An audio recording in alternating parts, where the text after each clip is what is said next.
오늘 말씀은 창세기 25장 19절에서 34절까지의 말씀인데요. 19장에서 26절까지만 읽도록 하겠습니다. 함께 읽도록 하겠습니다. 아브라함의 아들 이삭의 족보는 이러하니라. 아브라함이 이삭을 낳았고 이삭은 40세에 리브가를 맞이하여 아내를 삼았으니 리브가는 밧단 아람의 아람 족속 중 부두엘의 딸이요 아람 족속 중 라반의 누이였더라. 이삭이 그의 아내가 임신하지 못하므로 그를 위하여 여호와께 간구하며 여호와께서 그의 간구를 들으셨으므로 그의 아내 리브가가 임신하였더니 그 아들들이 그의 태 속에서 서로 싸우는지라. 그가 이르되 이럴 경우에는 내가 어찌할꼬 하고 가서 여호와께 묻자오되 여호와께서 그에게 이르시되 두 국민이 내 태중에 있구나. 두 민족이 내 복중에서부터 나누이리라. 이 족속이 저 족속보다 강하겠고 큰 자가 어린 자를 섬기리라 하셨더라. 그 해산 기한이 찬즉 태에 쌍둥이가 있었는데 먼저 나온 자는 붉고 전신이 털옷 같아서 이름을 에서라 하였고 후에 나온 아우는 손으로 에서의 발꿈치를 잡았으므로 그 이름을 야곱이라 하였으며 리브가가 그들을 낳을 때에 이삭이 60세였더라. 아멘. 오늘 아침 묵상을 들으신 우리 모든 성도님들에게 하나님의 은혜가 있기를 간절히 소망합니다. 오늘 본문은 이삭과 리브가 사이에 두 쌍둥이가 생긴 사건을 말해주고 있죠. 우리가 잘 알고 있는 것처럼 리브가의 뱃속에 야곱과 에서가 있었습니다. 그런데 우리는 22절을 주목해 보았으면 좋겠습니다. 태중에 있는 두 자녀들이 싸우는 것을 이 리브가는 느꼈죠. 22절에 싸우다가 라는 이 단어가 히브리어로 라차츠라는 단어입니다. 근데 이 단어는 아기가 발길질하는 정도로 약한 이렇게 두드림을 말하는 의미가 아닙니다. 이 라차츠라는 이 단어는 학대하다, 짓밟다라는 의미를 가지고 있습니다. 즉 뱃속에 있는 두 아기들이 너무나도 심하게 싸우니 이 리브가는 심히 걱정이 되는 것이죠. 정말 학대하는 것처럼 짓밟는 것처럼 태동이 심했다는 겁니다. 그래서 내가 어떻게 해야 할까 심히 걱정하며 이 리브가가 하나님께 묻습니다. 22절 후반에 보면 여호와께 묻자온대라고 기록되어 있죠. 즉 리브가는 하나님께 기도를 했습니다. 여기서 묻자온대의 이 묻다라는 단어는 히브리어로 다라시라는 단어입니다. 이 다라시라는 단어는 단순히 질문하다는 이 묻다라는 의미를 가지고 있는 단어가 아닙니다. 이 다라시라는 뜻은 해석하다라는 의미를 가지고 있어요. 이 다라시라는 단어의 이 명사형이 미드라시라는 단어입니다. 이 미드라시라는 단어 많이 들어보고 익숙한 단어이지 않습니까? 많은 목사님들이 설교할 때 미드라시라는 단어를 사용할 때가 있습니다. 이 미드라시가 무엇이냐면 유대교 랍비들이 성경을 해석한 주석책을 미드라시라고 합니다. 즉 이 미드라시라는 단어가 이 다라시라는 단어와 명사형이냐 동사형이냐만 다를 뿐이지 해석하다, 주석하다라는 의미를 가지고 있다는 것이죠.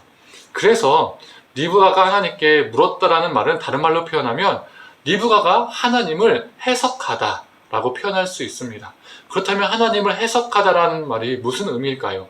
자신에게 일어난 이 일 속에서 하나님의 뜻이 무엇인지 해석했다는 것입니다. 자신에게 생긴 일을 하나님께 해석해달라고 요청했다는 것이죠. 여기서 기도란 무엇인지 우리는 알 수 있습니다. 기도란 나의 뜻과 나의 생각을 하나님께 일방적으로 말하는 것이 아니라 내가 원하는 것, 내가 바라는 것, 내가 성취하고 싶은 것들이 이루어지는 것이 아니라는 것이죠. 그래서 주기도문에도 이런 말씀이 있지 않습니까? 뜻이 하늘에서도 이루어진 것 같이 땅에서도 이루어지이다. 기도란 하나님의 뜻을 해석하는 것, 하나님의 해석을, 하나님의 설명을 듣는 것임을 알 수 있습니다. 하나님의 시선으로 나에게 일어난 일이 무엇인지 해석하고자 하는 것이 바로 기도라는 것이죠. 이것 주세요, 저것 주세요. 이런 것은 어떻게 보면 1차원적인 기도라 할 수 있습니다. 이 리브가의 기도를 통해서 우리는 우리의 기도를 돌아볼 수 있습니다. 나의 기도는 요슬렘프 지니에게 소원을 비는 것 같은 기도인가? 아니면 하나님의 뜻을 해석하는, 하나님을 해석하는 기도인가? 저와 우리 성도님들 모두 하나님을 해석하는 기도의 사람이 되기를 간절히 소망합니다. 그녀가 자신의 상황을 하나님의 시선으로 해석하고자 하니, 즉 기도하니 하나님께서 그녀에게 대답을 해주시죠. 두 아이가 두 민족이 되고 나누이고 큰 자가 작은 자를 섬길 것이다 라고 말씀하십니다. 부모 입장에서 이 하나님의 뜻이, 하나님의 대답이, 하나님의 응답이 달가웠을까요? 자기 자식들이 둘로 나뉘어지고 갈등 속에서 살아갈 거라는 이 말을 들으면 어떤 부모가 기분이 좋을까요? 어느 부모나 부모의 마음은, 부모의 뜻은 자식들이 사이좋게 우애 있게 지내는 것이죠. 이처럼 기도란 어찌 보면 내 뜻이 이루어지는 것이 아니라 내 뜻과 하나님의 뜻이 정반대일 수도 있다는 것입니다. 부모의 마음은 자녀들이 하나가 되어서 사이좋게 지냈으면 좋겠지만 하나님의 또 뜻은 둘이 나뉜다는 것이죠. 리브가도 그랬을 것이고 우리도 그럴 때가 있습니다. 하나님께 뜻을 물었지만 그 뜻이 내가 너무 받아들이기 힘들 정도로 반대일 때가 있다는 것이죠. 그래서 내 마음이 너무 힘들 때가 있다는 것입니다. 그런데 우리는 오늘 본문에 나오는 하나님의 뜻 속에서 또 다른 역사를 보게 됩니다. 창세기 33장 4절의 말씀입니다.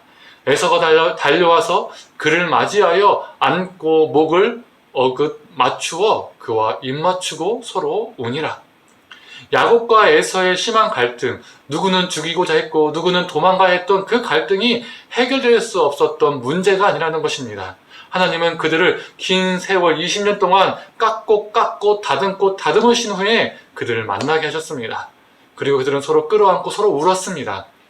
자신들이 그리도 원수를 살았던 그 삶의 그 긴 세월을 후회하고 반성한 것이죠.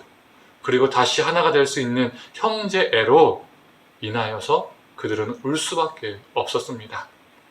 두 사람을 다듬어 가시고 진정한 형제애를 이루게 하신 하나님의 뜻을 보게 됩니다. 사랑하는 성도님들, 우리의 기도는 우리의 뜻을 이루는 것이 아니라 하나님의 뜻을 해석하고 하나님의 시선으로 우리의 삶을 매 순간 해석하는 것입니다. 그 해석의 결과가, 즉 하나님의 뜻이 우리의 뜻과 다를 때도 있어서 힘들고 이해할 수 없고 낙심되고 답답할 때도 있습니다. 그러나 분명한 것은 하나님은 우리를 위해서 가장 선한 것으로, 하나님의 때에 하나님의 방법으로 자신의 뜻을 이루신다는 것입니다. 우리가 이것을 믿고 하나님께 나아가는 기도의 사람 되기를 간절히 소망합니다. 함께 기도하겠습니다. 하나님, 우리의 기도가 하나님 주십시오, 주십시오, 주십시오로만 있는 1차원적인 기도가 되지 않게 하여 주시옵소서. 하나님, 하나님을 해석하는 기도, 하나님의 뜻을 해석하는 기도, 하나님의 시선으로 나에게 있었던 사건과 모든 상황들을 해석하는 그러한 기도 되게 하여 주시옵소서. 하나님의 뜻이 나의 기도를 통하여서 이 땅에 이루어지는 그런 역사가 있는, 그 역사를 경험하는 기도의 사람 되게 하여 주시옵소서. 하나님, 하나님의 뜻이 나의 뜻과 다를 때가 있지만 하나님, 그 안에서도 우리를 내치고자, 우리를 버리고자 하는 것이 아니라, 그래서 다른 뜻을 주시는 것이 아니라 하나님, 그 다른 뜻을 통하여서 우리를 다듬어 가시고 정말 새 사람으로 만들어 가시는 하나님의 계획을 보게 됩니다. 하나님, 우리가 그 하나님의 선하신 뜻과 계획을 바라보며 정말 하루하루 기도하는 사람, 기도의 존재, 중보기도의 삶을 살 수 있도록 주님 함께하여 주시옵소서. 모든 걸 감사드리며 사랑에 원하신 예수님의 이름으로 기도드립니다. 아멘.